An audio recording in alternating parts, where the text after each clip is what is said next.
Hello everyone, welcome to my channel study fair. आशा करती हूँ आप सभी लोग अच्छे होंगे। और यूपी टेट की फाइनल आंसर की आ चुकी है और पेपर फर्स्ट और पेपर सेकंड दोनों में ही बोनस अंक मिले हैं अभ्यर्थियों को। तो जिन बच्चों का भी यूपी टेट आंसर की जब फाइनल आंसर की आती है तो उसके नेक्स्ट रिज़ल्ट भी आ ही जाता है। तो ये सभी अभ्यर्थियों के लिए जिन्होंने भी यूपी टेट दिया था उनके लिए खुशखबरी है। और आप जिन बच्चों का भी यूपी टेट क्वालिफाई होता है वो आगे के लिए उनको शुभकामनाएं। और इसी के साथ आप पढ़ते रहिए, मेहनत करते रहिए और अपनी आगे की तैयारी जारी रखिए। और आज का जो हमारा टॉपिक है इसी के साथ वो है सिंधु घाटी सभ्यता पर। सिंधु घाटी सभ्यता का पार्ट फर्स्ट हम कर चुके हैं और अब ये इसका दूसरा पार्ट है।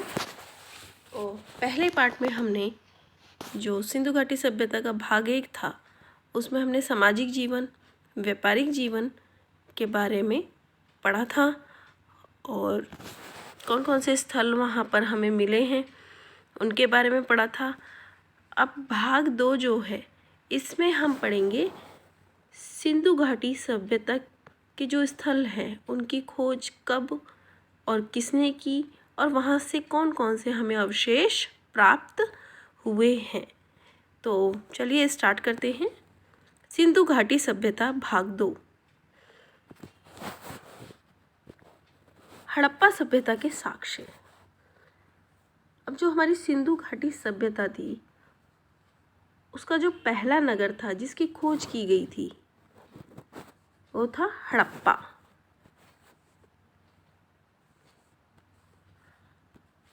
हड़प्पा कहाँ पर स्थित है? पंजाब प्रांत के पाकिस्तान में स्थित है। इसकी खोज किसने की थी? दयाराम साहनी जी ने। कब की थी उन्होंने? 1921 में। यहाँ पर जो हमें अवशेष के रूप में मिले हैं वो है 6 अन्नागार की एक पंक्ति, यानी एक लाइन से 6 स्टोर रूम बने हुए हैं, मतलब जहाँ पर अनाज को स्टोर किया जाता था। तो एक लाइन से वो 6 कमरे बने हुए हमें मिले हैं वहाँ से।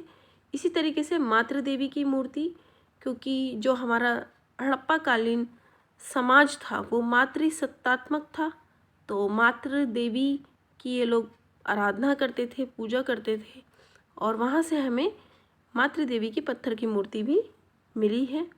ताबूत में दफनाने की प्रथा RH 37, ये बहुत इम्पॉर्टेंट एग्ज़ाम के पॉइंट ऑफ व्यू से ये बहुत इम्पॉर्टेंट क्वेश्चन बनता है कि RH 37 कब्रिस्तान हमें कहाँ से मिला है? तो कहाँ से मिला है? हड़प्पा से। इसकी खोज किसने की थी? मार्टिमर व्हीलर ने की थी और इस कब्रिस्तान में हमें 37 कब्रें मिली हैं, इसलिए इसका नाम क्या रखा गया? RH 37 रखा गया। अब जो दूसरा स्थल था हमारा मोहनजोदड़ो, इसकी खोज किसने की थी? रखालदास बनर्जी ने 1922 ईस्वी में। और ये हमारा सिंध प्रांत पाकिस्तान में स्थित है।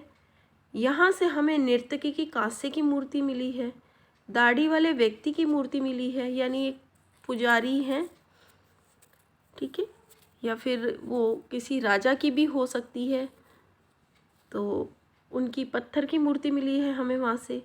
पशुपति की सील, जिन्हें आद्य शिव भी माना गया है, तो उनकी मिली है।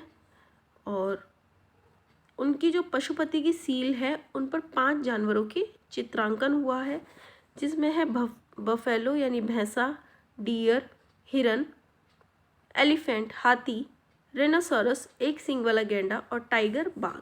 तो इसकी मैंने एक ट्रिक भी बनाई है इसे याद करने की, BDRT। B से बफेलो, D से डियर, E से एलिफेंट, R से रेनासोरस, T से टाइगर। तो ये आपको इजीली याद हो जाएगा। और वहाँ से हमें स्वास्तिक चिन्ह भी मिला है। और सबसे बड़ी उपलब्धि महान स्नानागार, जो कि मोहनजोदड़ो के उत्तरी भाग में स्थित है, ठीक है। और इसके अलावा विशाल अनाज भंडार गृह भी हमें मिला है। ये तो हम सभी जानते हैं कि नवपाषाण काल में मनुष्य कृषि करना सीख गया था, लेकिन उस समय पर वो बड़े बड़े मृद भांड बनाता था तांबे के या फिर पत्थर के, क्योंकि तांबे धातु का प्रयोग भी वह सीख गया था उस समय पर। तो तांबे धातु के मृद भांड बनाकर वो उसमें अनाज स्टोर करके रखता था। और हड़प्पा कालीन सभ्यता तक आते आते उसने क्या है, अनाज को स्टोर करने के लिए बड़े बड़े रूम या कमरे बनाने शुरू कर दिए थे। तो मोहनजोदड़ो से हमें विशाल अनाज भंडार गृह मिला है। अब नेक्स्ट स्लाइड पे चलते हैं अपनी। और ये जो टॉपिक है बहुत इम्पॉर्टेंट है और इसमें एक एक चीज़ इम्पॉर्टेंट दी है एग्ज़ाम के पॉइंट ऑफ व्यू से। ये टेट एग्ज़ाम में भी आपको काम आएगा और टीजीटी और पीजीटी एसएसटी में आपको काम आएगा। अब नेक्स्ट स्लाइड में हम हैं चहुदड़ो। चहुदड़ो पश्चिमी पंजाब के पाकिस्तान प्रांत में स्थित है। इसकी खोज एमजी मजूमदार ने 1931 ईस्वी में की थी। यह एक बिना किलेबंदी का शहर है। बिना किलेबंदी का शहर से मतलब यह है कि जो हड़प्पा कालीन सभ्यता के नगर थे वो दो भागों में विभाजित थे, पूर्वी भाग और पश्चिमी भाग। लेकिन चहुदड़ो ऐसा शहर था जहाँ पे किसी तरह की कोई किलेबंदी नहीं मिली है। पूरा शहर किसी पार्ट में भी डिवाइड नहीं था, ठीक है। और यहाँ पर हमें वक्राकार ईंटें मिली हैं और ईंट पर बिल्ली व कुत्तों के पंजों के निशान मिले हैं। कहाँ से? चहुदड़ो से। और एक मनुष्य का जला हुआ, मतलब मनुष्य की खोपड़ी का जला हुआ कपाल भी मिला है। अब नेक्स्ट है हमारा कालीबंगा। कालीबंगा कहाँ पर स्थित है? राजस्थान के श्री गंगानगर में। और इसकी खोज की थी अमलानंद घोष ने 1953 ईस्वी में। कालीबंगन का अर्थ होता है काली चूड़ियाँ। यहाँ से हमें ऊँट की हड्डियों के अवशेष मिले हैं, जुते हुए खेत के अवशेष मिले हैं, अलंकृत ईंटें यानी ईंटों पर कलाकारी की गई है या चित्रकारी की गई है उनको सुंदर बनाने के लिए। तो अलंकृत ईंटें कहाँ से मिली हैं हमें? कालीबंगन से। अग्निकुंड, अग्निकुंड वो जिसमें हम हवन करते हैं, तो वहाँ से हमें हवन कुंड के साक्ष्य भी मिले हैं। कालीबंगा और लोथल, गुजरात का जो लोथल है, इन दोनों जगहों से हमें अग्निकुंड के साक्ष्य मिले हैं। और भूकंप के साक्ष्य भी हमें सबसे इम्पोर्टेंट है। भूकंप के साक्ष्य, ऊँट की हड्डियों के अवशेष, अग्निकुंड, तो ये हमें सब कहाँ से प्राप्त हुए हैं? कालीबंगन से। और जो डॉक्टर दशरथ शर्मा थे उन्होंने कालीबंगन को हड़प्पा सभ्यता की तीसरी राजधानी भी कहा है। और पहली दो राजधानियाँ कौन सी हैं? हड़प्पा और दूसरी मोहनजोदड़ो। तो ये भी बहुत इम्पोर्टेंट पॉइंट है इसका कि डॉक्टर दशरथ शर्मा ने कालीबंगन को हड़प्पा सभ्यता की या सिंधु घाटी सभ्यता की तीसरी राजधानी बताया है। नेक्स्ट स्लाइड पे चलते हैं। लोथल। लोथल कहाँ पर स्थित है? गुजरात में। गुजरात में कहाँ पे? भोगवा नदी के किनारे। अब भोगवा नदी जो हमारी साबरमती नदी है उसकी क्या है? यह सहायक नदी है साबरमती नदी की, ठीक है। और इसकी खोज की थी रंगनाथ राव ने 1954 ईस्वी में। अब क्योंकि लोथल एक बंदरगाह था तो यह हड़प्पा सभ्यता का सबसे बड़ा व्यापारिक केंद्र भी था। अब यहाँ से हाथी दांत व सीप का पैमाना मिला है। मेसोपोटामिया की 3 बेलनाकार मोहरें, फारस की मोहर मिली है और इन मोहरों पर घोड़े का चित्रांकन हुआ है, जिससे हमें पता चलता है कि हमारे दूसरी सभ्यताओं के साथ भी व्यापारिक संबंध थे। मन के बनाने की फैक्ट्री, आटा पीसने की चक्की, दिशा मापक यंत्र यानी दिशा को मापने वाला यंत्र, टेराकोटा का घोड़ा खिलौना, चावल के अवशेष और युगल शवाधान यानी स्त्री और पुरुष को एक साथ दफनाने के जो अवशेष हैं हमें लोथल से मिले हैं। इसके अलावा युगल शवाधान के अवशेष हमें राखीगढ़ी हरियाणा से भी प्राप्त हुए हैं। अब नेक्स्ट है हमारा धोलावीरा। धोलावीरा के लिए हम कलर चेंज कर लेते हैं। धोलावीरा हमारा कहाँ पर स्थित है? भचाऊ तालुका, गुजरात में ही स्थित है। और इसकी जो खोज की थी वो जेपी जोशी ने की थी 1967 ईस्वी में। धोलावीरा का अर्थ होता है सफ़ेद कुआं। और धोला कुआं जो है अपनी सर्वश्रेष्ठ जल प्रबंधन प्रणाली के लिए जाना जाता है। यह एकमात्र शहर ऐसा था जो 3 भागों में बटा हुआ था। ठीक है, एक तो ऊंचा नगर, दूसरा निचला शहर, और तीसरा क्या था? जहाँ पर उत्सवों का आयोजन किया जाता था। तो यहाँ पर हमने 3 तरह की चीज़ें पढ़ी कि हड़प्पा सभ्यता के जो नगर थे वो 2 पार्ट्स में डिवाइड थे, पूर्वी भाग और पश्चिमी भाग। जिसमें जो हमारा पूर्वी भाग था वो निचला शहर होता था और जो पश्चिमी भाग था वो ऊंचा शहर माना जाता था। तो जो हमारा चहुदड़ो है वहाँ पे हमें किसी भी तरीके के नगर को डिवाइड करने के या उसको नगर को विभाजित करने के साक्ष्य नहीं मिले हैं, ना ही किसी तरह की कोई किलेबंदी मिली है। और जो हमारा धोलावीरा है वो हमारा 2 भागों में डिवाइड ना होकर 3 भाग में डिवाइड था। ठीक है, और यहाँ पर हमें मकानों के बाहर, जैसे आज के समय में हम नेम प्लेट लगाते हैं, तो नेम प्लेट के साक्ष्य भी हमें धोलावीरा से ही मिलते हैं। मिट्टी की कंघी मिली है, स्टेडियम के साक्ष्य मिले हैं, और सिंधु घाटी सभ्यता का खेलों का मैदान भी इसे कहा गया है। तो गेम्स हम कहाँ पर खेलते हैं? स्टेडियम में। तो इसलिए एग्ज़ाम में प्रश्न भी बनता है कि सिंधु घाटी सभ्यता का खेलों का मैदान किसे कहा जाता है? तो किसे कहा गया है? धोलावीरा को। अब नेक्स्ट है सुरकोटदा। सुरकोटदा कहाँ पर स्थित है? ये भी हमारा गुजरात में ही स्थित है। इसकी खोज जगपति जोशी जी ने 1964 में की थी। और यहाँ से हमें घोड़े की हड्डियों के अवशेष मिले हैं। लोथल से हमें घोड़े वाला टेराकोटा से बना हुआ खिलौना प्राप्त हुआ है, जबकि सुरकोटदा गुजरात से हमें जो घोड़ा है उसकी हड्डियों के अवशेष मिले हैं। नेक्स्ट है हमारा बनवाली। बनवाली कहाँ पर स्थित है? हमारा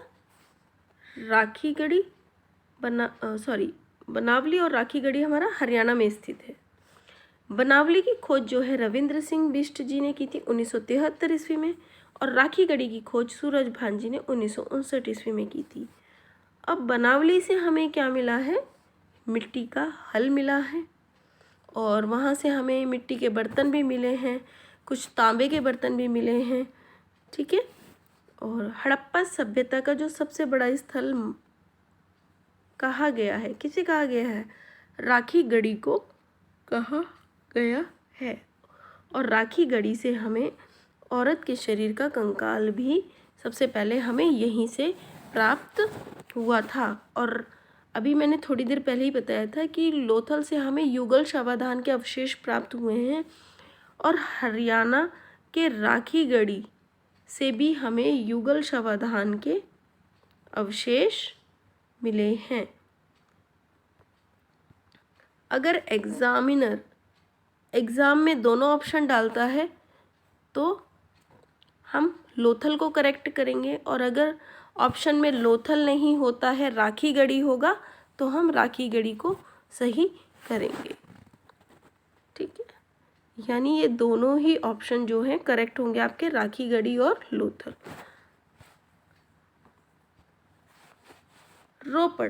रोपड़ कहाँ पर स्थित है? पंजाब में, सतलुज नदी के किनारे। इसकी खोज यज्ञदत्त शर्मा ने 1956 ईस्वी में की थी। इसे रूपनगर के नाम से भी जाना जाता है, और ये एकमात्र नगर ऐसा है जहाँ पर अंडाकार गड्ढों के अंदर शवों को दफनाया जाता था। और यहाँ से हमें मिट्टी के बर्तन भी मिले हैं, तांबे की कुल्हाड़ी भी मिली है। अब एक प्रश्न और बनता है कि तांबे का रथ हमें कहाँ से प्राप्त हुआ है? तांबे का रथ हमें प्राप्त हुआ है हड़प्पा सभ्यता के सबसे दक्षिणी नगर दैमाबाद। अब दैमाबाद कहाँ पर स्थित है हमारा? तो दैमाबाद स्थित है हमारे महाराष्ट्र में। ठीक है, तो ये सभी प्रमुख स्थल थे जिनके बारे में मैंने आपको बताया। अब इससे संबंधित प्रश्न हम इसी क्लास में करेंगे और जिससे हमारी प्रैक्टिस भी हो जाएगी कि किस तरह के क्वेश्चन एग्जाम में आते हैं, और ये साथ ही साथ ये प्रश्न हमें याद भी हो जाएंगे। तो पहला प्रश्न है हमारा, जुते हुए खेत के साक्ष्य किस हड़प्पाकालीन स्थल से प्राप्त हुए? लोथल, कालीबंगन, सुरकोटदा, राकीगढ़। तो हमारा इसका जो सही उत्तर होगा वो होगा कालीबंगन। कालीबंगन हमारा राजस्थान में स्थित है। कहाँ पर? श्री गंगानगर में। और यहाँ से हमें ऊँट की हड्डियों के अवशेष भी मिले हैं, अलंकृत ईंटें मिली हैं। ठीक है, अब नेक्स्ट क्वेश्चन है, हड़प्पा में एक उन्नत जल प्रबंधन का प्रमाण मिलता है। कहाँ से? लोथल से, कालीबंगा से, धोलावीरा से, मोहनजोदड़ो से। तो इसका जो सही उत्तर होगा वो धोलावीरा होगा। धोलावीरा जल प्रबंधन प्रणाली के लिए जाना जाता है और ये कहाँ पर इस गुजरात के भचाऊ तालुका में स्थित है। तालुका किसे बोलते हैं? जिले को। हड़प्पा व मोहनजोदड़ो की पुरातात्विक खुदाई के प्रभारी कौन थे? Lord Macaulay, Lord Curzon, sir John Marshall, Alexander Cunningham. तो इसके प्रभारी थे सर जॉन मार्शल। यानी सर जॉन मार्शल ने ही रखालदास बनर्जी जी को और दयाराम साहनी जी को क्या दिया था? परमिशन दी थी। कहाँ की? हड़प्पा की खुदाई के लिए। और अभी लास्ट क्लास में सिंधु घाटी सभ्यता की जो हमारी पहली क्लास थी उसमें मैंने बताया था कि हड़प्पा की खुदाई के समय भारत के वायसराय कौन थे। तो जब हम एक फ्लो में पढ़ाते हैं तो थोड़ी मिस्टेक हो जाती है वहाँ पर, तो उसका सही उत्तर लॉर्ड कर्जन ना होकर लॉर्ड रीडिंग होगा। तो हड़प्पा की खुदाई के समय भारत के वायसराय लॉर्ड रीडिंग थे, जबकि लॉर्ड कर्जन ने भारतीय पुरातत्व सर्वेक्षण को पूर्णतः मान्यता प्रदान की और सर जॉन मार्शल को वहाँ का महानिदेशक बनाया और उन्होंने ही सर जॉन मार्शल को परमिशन दी कि आप जहाँ पर भी खुदाई करना चाहते हैं या जो भी आप अपना कार्य करना चाहते हैं वो आप कर सकते हैं। ठीक है, क्योंकि अलेक्जेंडर कनिंघम ने जब उससे 30-40 साल पहले प्रयास किए थे, 25-30 साल पहले, तो वो प्रयास उनके सभी विफल हो गए थे क्योंकि लॉर्ड कैनिंग और लॉर्ड डलहौजी दोनों ने ही उन्हें परमिशन नहीं दी थी हड़प्पा की खुदाई की। ठीक है, और जो हमारा सिंधु घाटी सभ्यता का पार्ट फर्स्ट है उसके डिस्क्रिप्शन में भी मैंने इससे संबंधित जानकारी को लिख दिया है, तो आप उसे एक बार ज़रूर पढ़ लीजिएगा। नेक्स्ट है क्वेश्चन हमारा, सिंधु घाटी के लोग विश्वास करते थे यज्ञ में, कर्मकांड में, आत्मा और ब्रह्मा में या मातृशक्ति में। तो मैंने जैसे पहले भी बताया कि हड़प्पा जो हमारा समाज था वो मातृसत्तात्मक समाज था और ये लोग मातृ देवी की पूजा करते थे। तो हमारा सही उत्तर जो होगा वो होगा मातृशक्ति। अब नेक्स्ट क्वेश्चन है हमारा, निम्न में से मोहनजोदड़ो की सबसे बड़ी इमारत कौन सी है? विशाल अन्नागार, विशाल स्नानागार, सभा भवन या इनमें से कोई? तो इसका जो हमारा सही उत्तर होगा वो होगा विशाल स्नानागार। ऊंट की हड्डियों के अवशेष किस हड़प्पाकालीन स्थल से हमें प्राप्त हुए हैं? लोथल से, सुरकोटदा से, कालीबंगन से, धोलावीरा से।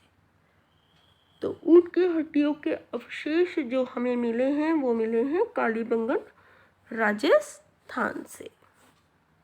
ठीक है, अब नेक्स्ट क्वेश्चन पे चलते हैं, निम्न में से किस हड़प्पाकालीन स्थल से युगल शवाधान का साक्ष्य मिला है? हड़प्पा से, लोथल से, धोलावीरा से, कालीबंगा से। तो ये हमें युगल शवाधान के जो साक्ष्य हैं लोथल गुजरात से मिले हैं। इसके अलावा राखीगढ़ी हरियाणा से भी हमें युगल शवाधान के अवशेष प्राप्त हुए हैं। नेक्स्ट क्वेश्चन है, हड़प्पाकालीन किस स्थल को बिना किलेबंदी का शहर कहा जाता है?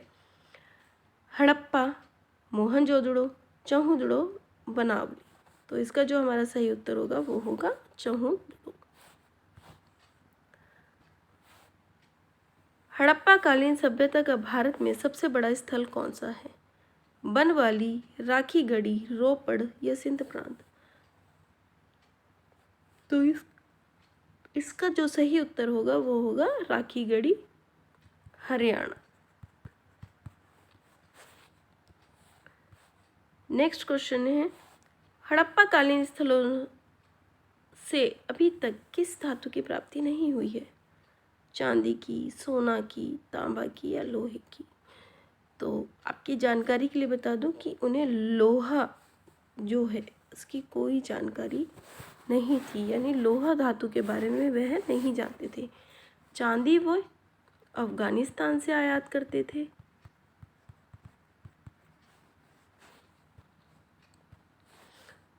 सोना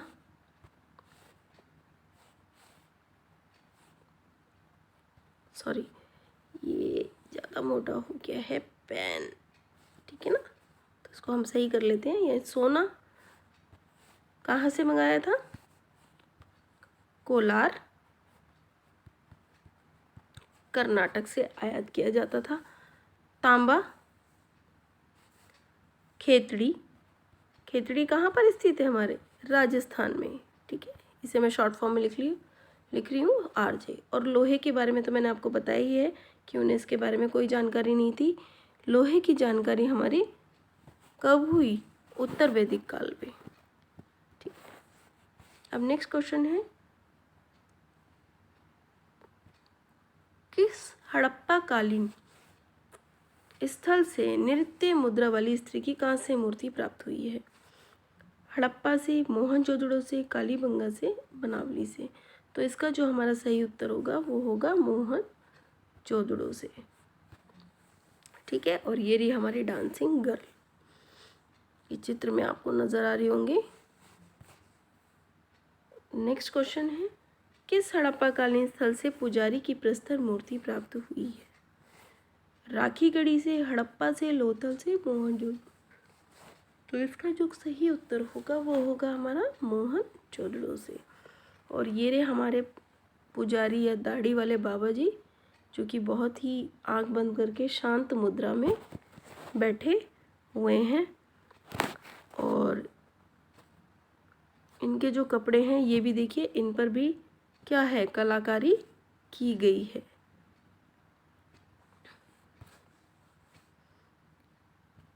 नेक्स्ट क्वेश्चन है, मोहनजोदड़ो से प्राप्त आद्य शिव या पशुपति की सील पर किन जानवरों का चित्रांकन हुआ है? व्याघ्र यानी कि बाघ, हाथी, गैंडा व भैंसा, हिरण या इनमें से सभी। तो ये देखिए, ये है हमारे पशुपति शिव या आद्य शिव। तो इनकी जो सील या मोहर है उस पे हमें 5 जानवरों के चित्र मिले हैं। ये देखिए, ये रहा हमारा हाथी, इधर हमारा ये है बाघ, और ये है हमारा एक सींग वाला गैंडा, और यहाँ पर है हमारा भैंसा, और ये रहा हमारा हिरन, ठीक है। तो और मैंने इसकी आपको ट्रिक भी बताई है, BDRT के नाम से आप इसे याद कर सकते हैं। B से बफेलो, D से डियर, E से एलिफेंट, R से रिनोसोरस और T से टाइगर। अब नेक्स्ट क्वेश्चन पर चलते हैं हम। हड़प्पा सभ्यता के किस स्थल से तांबे का रथ प्राप्त हुआ है? मांडा, आलमगीरपुर, सूतकजेंडोर, तैमाबाद। तो इसका जो सही उत्तर होगा हमारा वो होगा दैमाबाद। दैमाबाद कहाँ पर स्थित है? हमारा महाराष्ट्र में, ठीक है। और ये हमारा हड़प्पा सभ्यता का सबसे कौन सा नगर था? दक्षिणी नगर था। इसी तरीके से सूतकजेंडोर सबसे पश्चिमी नगर था हड़प्पा सभ्यता का। कहाँ पे स्थित है? बलूचिस्तान पाकिस्तान में। आलमगीर हमारा यूपी में है, उत्तर प्रदेश में, हिंडन नदी के किनारे, और ये हमारा सबसे पूर्वी शहर था। इसी तरीके से मांडा है हमारा जम्मू में, और ये है हड़प्पा सभ्यता का सबसे उत्तरी नगर था। ठीक है, और इस प्रश्न का आंसर तो मैंने आपको बता ही दिया है कि तांबे का रथ हमें दैमाबाद से मिला, दैमाबाद से हमें मिला है। अब नेक्स्ट क्वेश्चन है हमारा, कपास का उत्पादन सर्वप्रथम सिंध क्षेत्र में हुआ, जिसे ग्रीक या यूनान के लोगों ने किस नाम से पुकारा? सिंडन, कॉटन, एक व दोनों, या इनमें से कोई नहीं? तो इसका जो हमारा सही उत्तर होगा वो होगा एक व दोनों, यानी कि ग्रीक और यूनान के लोग जो हैं, ग्रीक या यूनान के लोग कपास को सिंडन या कॉटन दोनों नामों से पुकारते थे। अब नेक्स्ट क्वेश्चन है हमारा, निम्न में से किस पशु की आकृति मोहर पर मिली है, जिससे यह ज्ञात होता है कि सिंधु क्षेत्र व मेसोपोटामिया के लोगों के मध्य व्यापारिक संबंध थे? बैल, गैंडा, घोड़ा, हाथी। तो अभी थोड़ी देर पहले ही मैंने आपको बताया था कि घोड़ा हमारा विदेशी जानवर है। ठीक है, तो दूसरी सभ्यताओं के साथ हमारे व्यापारिक संबंध थे। ठीक है, तो जो हमें वहाँ से सील मिली है उस पर घोड़े का चित्रांकन हमें मिला है। आई होप कि आपको ये क्लास पसंद आई होगी, और आप ऐसे ही मेहनत करते रहिए, आगे बढ़ते रहिए। और मैंने अपने चैनल पर इतिहास और पर्यावरण अध्ययन दोनों की क्लासेस स्टार्ट की हुई है। ठीक है, तो जो इतिहास की अभी हमारी तीसरी या चौथी क्लास है ये, इससे पहले हमने पाषाणकालीन सभ्यता की थी, वो भी 2 पार्ट्स में डिवाइड है। ठीक है, दूसरी हमारी सिंधु घाटी सभ्यता है, ये भी दोनों टॉपिक हमारे अभी ये कंप्लीट हो चुके हैं। अब जो हमारी नेक्स्ट क्लास होगी वो होगी वैदिक काल पर। तो इसी तरीके से इतिहास को हम क्रम में पढ़ते हुए चलेंगे, और टॉपिक के साथ साथ हम प्रश्नों भी करेंगे, जिससे हमें टेट, सुपर टेट, या फिर जो भी हमारे टीजीटी सोशल साइंस का जो एग्ज़ाम है उसमें हमें हेल्प मिलेगी। और पर्यावरण अध्ययन की क्लासेस भी मैंने स्टार्ट की हुई हैं, और उसमें हम टॉपिक वाइज नहीं बल्कि उसमें हम प्रश्नों के थ्रू, ठीक है, प्रश्नों के द्वारा हम चीज़ों को समझेंगे, और उसी के थ्रू मैं उसमें पढ़ा भी रही हूँ। आप मेरे चैनल से जुड़ जाइए, स्टडी फेयर 23, इस पे मेरी सारी क्लासेस जो यूट्यूब पर मैंने डाली हुई हैं क्लासेस यहाँ पर दी गई हैं, आप वहाँ पर जाकर उन क्लासेस को देख सकते हैं। तो पढ़ते रहिए, मेहनत करते रहिए, और सभी को मेरी शुभकामनाएं। ठीक है, जिन भी बच्चों का यूपी टेट क्वालिफाई होता है वो अपनी तैयारी को मत छोड़िएगा, अपनी आगे की मेहनत करना और जीवन में सफल होना। जय हिंद, जय भारत।